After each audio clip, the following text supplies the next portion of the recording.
এক সেরি হলো নতুন বিয়ে হয়েছে বুঝছেন, এখন সেরি জামাইয়ের ভাত খাইবো না। এখন সেরি হলো ভাব ধরছে যে ভূতে ধরছে ওরে। ও গাছ উইটা বয়ে থাকে, মানুষে ছ্যাদ দেয়, আবার গাছ উইটা বইসে আমার যারা হেটার্স আছে তাকে মাথায় নাকি মুইতেও দিচ্ছে। এখন যাই হোক, বিভিন্ন রকম কবিরাজ ডাক্তার অনেক কিছু দেখাইছে, বাইটা খাওয়াইছে, কিন্তু কোনো কাম হয় না। সেরি কোনো মতে ভালো হইতাছে না, ও আর পাগলামি ঠিক মতো চালাই যাইতেছে।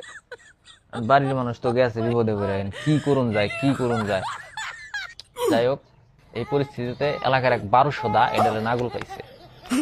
সেরিও বাড়ি গেছে, যাই হোক, আমি তো বহুত বড় কবিরাজ, আমি এই মেয়েরে ভালো করে দেবো, চিকিৎসা করে দেবো। সেরির বাপ মা বিপদে পড়ে রয়েছে, বলছে আচ্ছা ঠিক আছে তুমি তাহলে চিকিৎসা দেও। মানে 1200 ও কইতাছে, কয় কয় আমি চিকিৎসা দিব ঠিক আছে, কিন্তু আমার একটা নতুন লুঙ্গি, একটা নতুন গামছা আর একটা নতুন মাটির পাতিল দেওয়া লাগবে। আনসারির বাপ মা কইছে আচ্ছা ঠিক আছে তুমি যা যা চাও সবই আমরা আইনা দিতেছি। এখন সবকিছু আইনা দিছে। আইনা দেওয়ার পরে এই কবিরাজ করছে কি, সেরির রুমের মধ্যে ঢুকছে।